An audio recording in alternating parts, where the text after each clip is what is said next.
process in which you can have that inventory and find the gaps that maybe you didn't know you had. Maybe you thought you had a well segregated amount of content in all these funnels, but when you go through the process, you start realizing, okay, I thought we were a little bit more healthier, and you can absolutely find some anemic places that you need to be able to build up.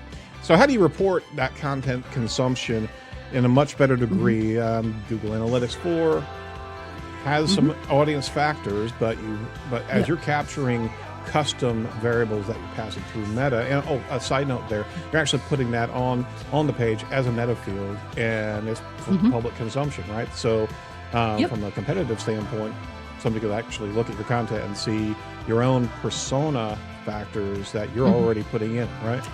You could, yeah. So if you want to use numbers or codes instead, you could definitely do that if you don't want to give that away to competitive advantage. I mean, most of the time people aren't looking at this anyway. One of my favorite I'm sorry, things I went to do nerdy for a actually second, but okay.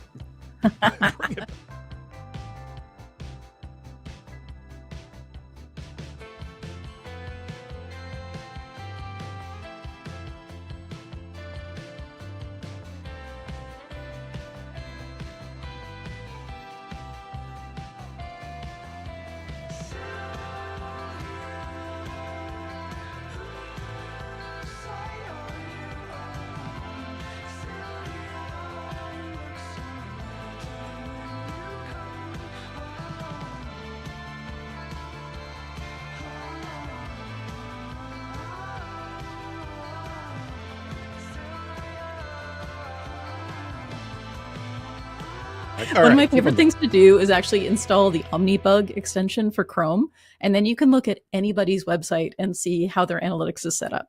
So, for example, one I always use is like install Omnibug, go to Sephora. They have a wild amount of tracking on their website. I mean, they make a lot of money, and for good reason. They track the heck out of people, and they have categories. You can see how they've set some of the stuff up. So really, if it's client-side analytics, which a lot of websites use, then you can see it, and you can see what information they're capturing. And it's a really interesting competitive factor as well. So when we're working with clients and we're first doing their initial analytics review, one of the things I ask is, who are your competitors?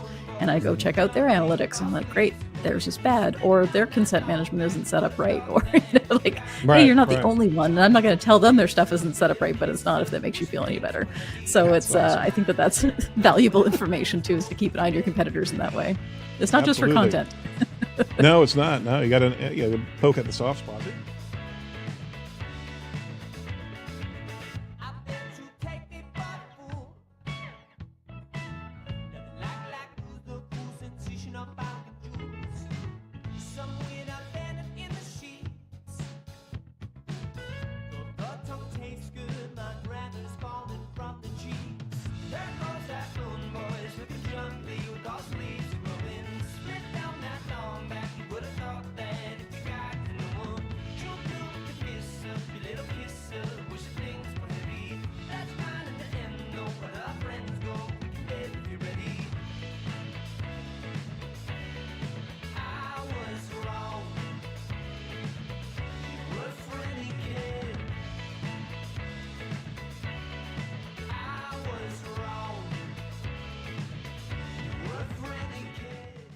Please take your seats. Our program will begin in 5 minutes.